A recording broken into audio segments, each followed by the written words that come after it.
ॐ तव कथामृतं तप्तजीवनं कविभिरीडितं कल्मषापहं श्रवणमङ्गलं श्रीमदाततं भुवि गृह्णन्ति ये भूरिदा जनाः।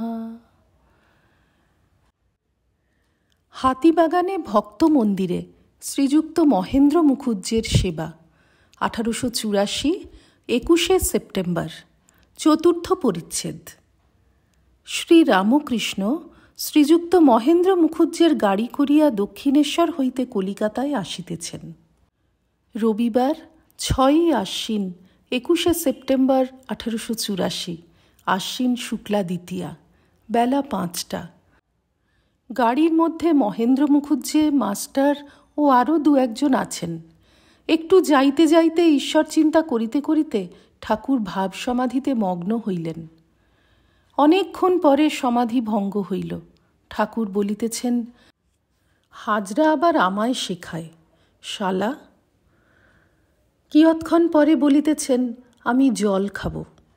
বাহ্য জগতে মন নামাইবার জন্য ঠাকুর ওই কথা প্রায়ই সমাধির পর বলিতেন। মহেন্দ্র মুখুজ্জে মাস্টারের প্রতি, তাহলে কিছু খাবার আনলে হয় না? মাস্টার, ইনি এখন খাবেন না।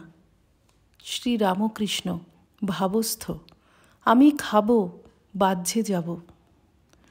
মহেন্দ্র মুখুজ্জের হাতিবাগানে ময়দার কল আছে, সেই কলেতে ঠাকুরকে লইয়া যাইতেছেন। সেখানে একটু বিশ্রাম করিয়া স্টার থিয়েটারে চৈতন্যলীলা দেখিতে যাইবেন।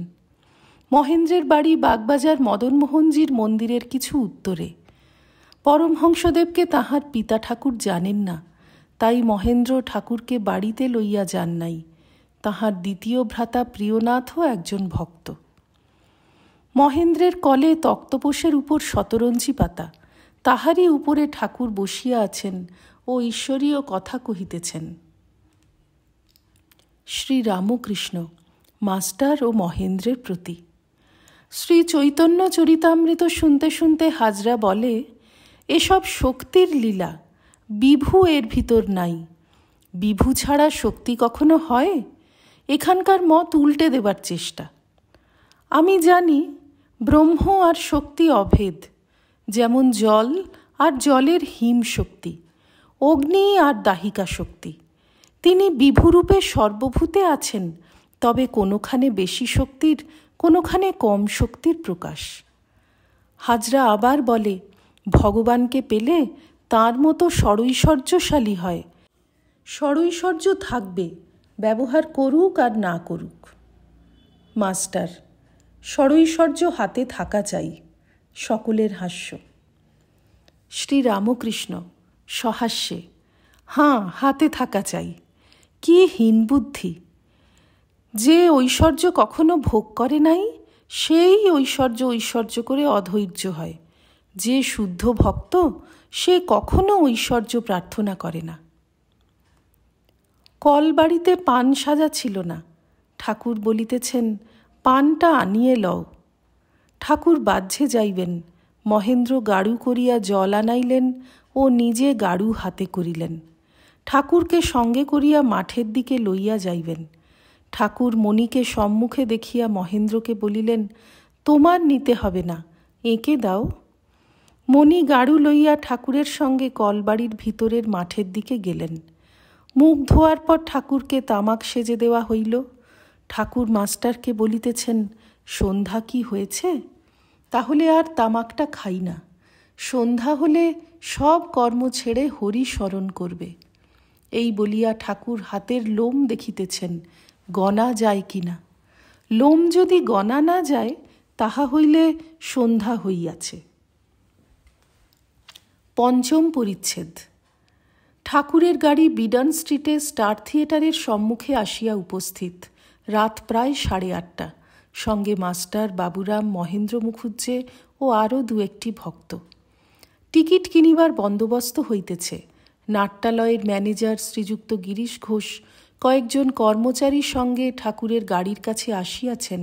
অভিবাদন করিয়া তাহাকে সাদরে উপরে লইয়া গেলেন। গিরিশ পরমহংসদেবের নাম শুনিয়াছেন। তিনি চৈতন্যলীলা অভিনয় দর্শন করিতে আসিয়াছেন শুনিয়া পরম আহ্লাদিত হইয়াছেন। ঠাকুরকে দক্ষিণ পশ্চিমের বক্সে বসানো হইল। ঠাকুরের পার্শ্বে মাস্টার বসিলেন, পশ্চাতে বাবুরাম, আরও দু একটি ভক্ত। নাট্যালয়ে আলোকাকীর্ণ, নিচে অনেক লোক। ঠাকুরের বাম দিকে ড্রপসিন দেখা যাইতেছে। অনেকগুলি বক্সে লোক হইয়াছে।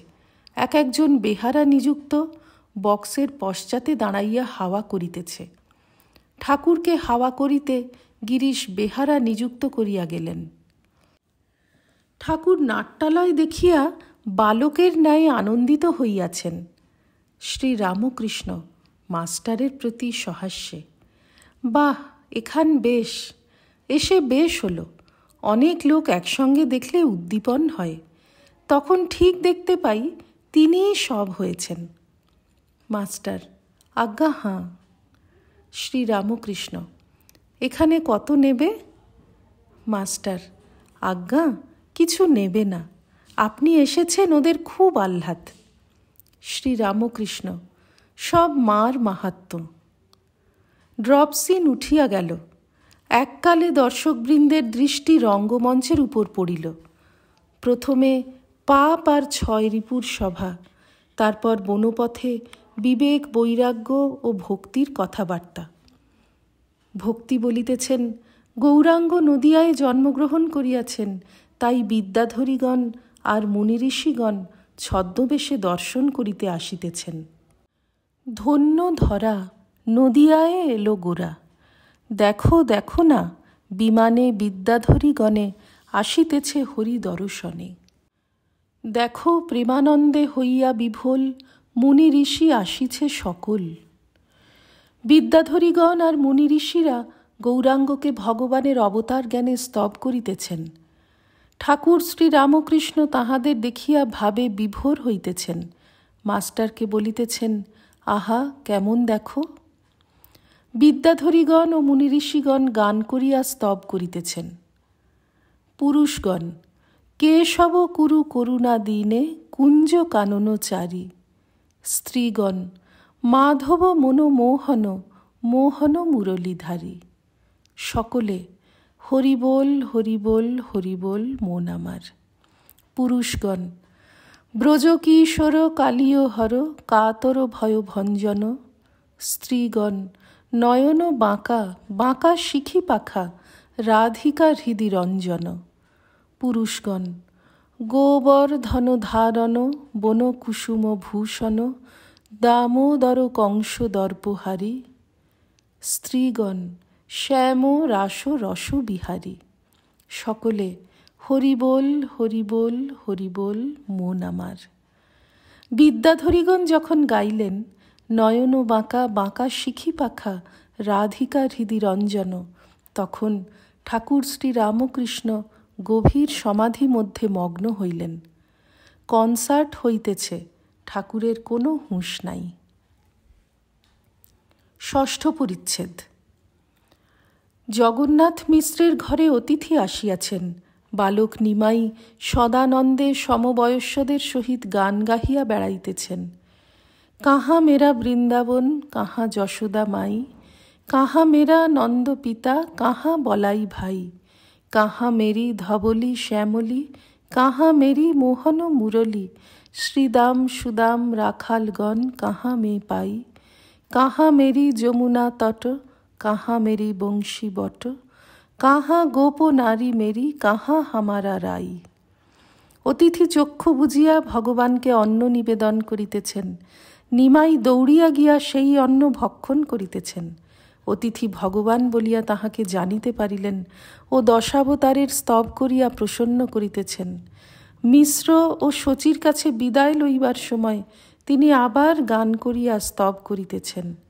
জয় নিত্যানন্দ গৌরচন্দ্র জয় ভবতারণ, অনাথ ত্রাণ জীব প্রাণ ভীত ভয় বারণ।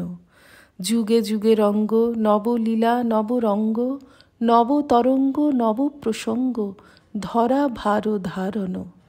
তাপহারি প্রেম বারি, বিতর রাস রস বিহারী, দীন আস কলুষ নাশ, দুষ্ট ত্রাস কারণ। স্তব শুনিতে শুনিতে ঠাকুর আবার ভাবে বিভোর হইতেছেন।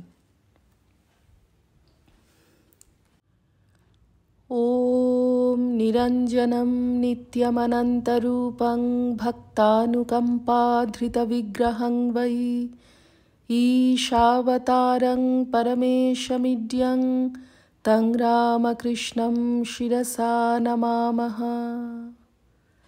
শ্রীরামকৃষ্ণার্পণমস্তু।